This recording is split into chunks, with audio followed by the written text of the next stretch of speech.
His Excellency Dr. Bart de Groef, the Ambassador of Belgium to the State of Qatar, Vice President Mr. Yasser Nanar, who in the absence of the President is the acting President, members of the Executive Committee, Mr. George, Mr. Harish Kanjani, Mr. Rocky, Mr. Gopi, Mr. Sridharan,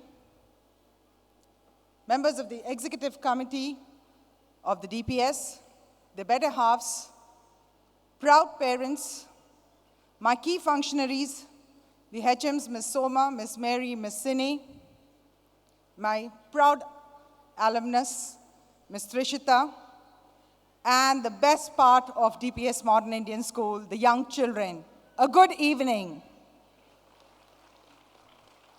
I think the good evening can be quite loud because the gathering looks like it's 1,000+ gathering. The call for prayer is just done. We are full of energy. This evening is a very, very special evening. It is the 19th annual day celebrations of our school. And what a year this has been. The year of India-Qatar culture celebrations, the year of the 150th birth centenary celebrations of the Mahatma. And what better way to pay our homage to the father of our nation. The best is to probably represent his ideas, his values, his philosophy in a small presentation from our end. And that's why when we decided what we are going to do this evening, 6 months ahead of what you're seeing today, the planning happens almost 6 months before, the idea just germinated. It some ways hit me, and I said, why don't we do something on the Mahatma? Everybody looked at me and said, will we be able to do any justice to it? And I just said, why not? When in action we can follow the Mahatma, why can't we represent what we are doing? We need not chart his life history. All we need to do is talk about his value system. I'm extremely proud and privileged to stand before you as the principal of DPS Modern Indian School. It still looks like yesterday I had taken my flight to Doha very unwillingly, and it's the 10th year of my headship in this school. And I'm extremely proud to see my family spread all over the world. Like what Trishita mentioned, I had some parents walk in and tell me that, you know what, your children have attitude. And I thought, what would be a good answer to this question? And how do I explain it? I said, yes, of course, my children have attitude, my teachers have attitude, I have an attitude, and my management does have a big attitude, and that is a positive attitude. And let me tell you, it is the same with my parents. My parents have a very positive attitude towards anything that we do. And I'm extremely proud and privileged that I'm associated with a big family that gets ideas, converts it into action, and sees those actions bear results. I'm just going to briefly tell you about what we do and what we believe in. This particular year has been the year of India-Qatar friendship. There have been a large number of events that happened in order to help us understand what culture can do. On this occasion, unfortunately, the Indian Embassy's representation is not there because they've regretted they have delegates from India. Otherwise, I remember when I wrote this idea 6 months before, the Ambassador of India, His Excellency Kumaran Sir, was extremely excited. He said, wow, a school thinking of this is really wonderful to think about celebrating something around this. We at DPS normally believe that academics is not what is important. What's important is to help our children learn life skills, learn values. We are pioneers in doing things that are very different. To just briefly tell you that this is the 5th year of our school senior students putting up the TEDx Youth at DPS Modern Indian School, and each year the event gets better and better. You must be wondering how I know Dr. Bart and how we were able to invite Dr. Bart. Dr. Bart walked in as the father of one of the speakers of the last TEDx event. And let me tell you that his connect with India is big. His beautiful wife has an Indian origin, and his children, they obviously have an influence of both the cultures. So at one end, if we do TEDx, this year we initiated our first MUN. We have children doing large number of other activities representing sports, art, culture. We always believe that the endorphins released while you do something that you enjoy, you're passionate about, is what holds you in good stead in enjoying your academics.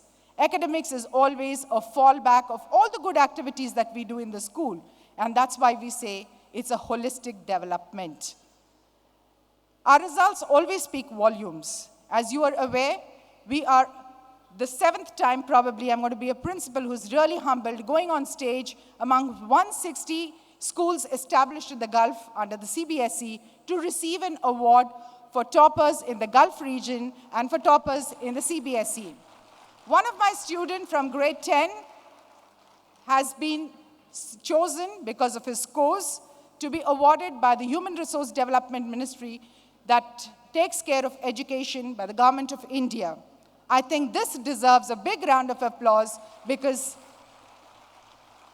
the effort put in by my team heads, both Ms. Soma, Ms. Mary, and the entire team of coordinators, both academic activity and teachers, is something that should be appreciated.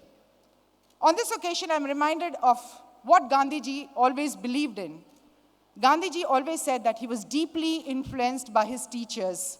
Can we at this moment as parents, as educators, sit for a moment and appreciate the good work that teachers do? What they leave behind is a legacy. If Gandhiji is who he is, it's because of his teachers. If we are who we are, it's because of our teachers. So I would request all our parents to deeply appreciate the efforts put in by every single teacher in molding their children to be better human beings. That doesn't discount your position as parents. Your position as parents is equally important because the reflection of the same is seen in a classroom. A well-organized, well-disciplined, well-cultured child definitely speaks volumes of your mind, your upbringing, and the way you probably are bringing up your children. It's always very beautiful to see young children perform. There are about 600 students on stage receiving awards, performing, the choir, or what else. Many more activities are waiting for you to see, but this is a huge, huge production from our end. It's a humble representation of what we believe in, the values, and I would strongly, strongly request each single parent to appreciate what is happening around, to count blessings. Do not look at your child as a child who is going to get you results. He is your child. Spend quality time with her, with him, and see that he becomes a better human being. Everything else will fall in place. A happy mind, a peaceful person is always contributing positively to society. It's not important to get the 95 plus marks and still not have the spine to speak the truth, the spine to be honest, the spine to follow value systems that we all should be following. Had it not been for the Mahatma, I don't think we would be so proud citizens of a country called India. It's not freedom that he has given us. He's given us freedom from within, freedom from our own selves, our boundaries in the mind and in our heart. Let's break those boundaries, embrace tolerance, sensitivity, and respect for each culture, and the courage to speak our mind and hold by our values. This evening is definitely going to be a landmark evening for us because it's our salute to the great Mahatma. When talking about this country, I would fail if I didn't thank the Ministry of Education and the state of Qatar. Every time I think all of us are extremely proud to be standing here in this country, established very well. I would fail if I say that we do not follow what's happening in Qatar. A lot is happening around Qatar. Qatar is a changed world. It's a beautiful place to live in. And the ideas of the Emir are something that we should be looking at. There are some parallels that all big people or popular people follow. The way the Emir welcomed everyone yesterday when the the Gulf Cup was declared open. Welcome everyone to your Doha. I don't think there could be more embracing of culture, more love that could be shown to anybody. Let's follow these small ideals and help our children become better human beings, not children who get results. I would still fail once more if I didn't mention that it's not about winning that's important. It's about training to fail and then achieve. Let's all train our children to accept failure as part of our existence, as part of something that is going to happen every other day in our life, and also work towards improving themselves to better human beings. If we do this, I think we have hope for today, we have hope for tomorrow, and for the generations to come. And I think this is what it was the principle of Mahatma Gandhi when he was fighting and struggling for the independent India, that he saw hope in every single individual. We respect every single individual child who is in our system, be it a special needs child, a child with learning disabilities, a child with physical challenges. We embrace everyone as one unit. DPS Modern Indian School is a family filled with love and happiness. May this love and happiness grow every single year. May we grow as a family and spread our wings all over the world and be the best that we are, present the best that we could, and make the world a better place. Every individual can make a difference. Let's take a pledge to make that difference at this moment and now. Thank you and good evening.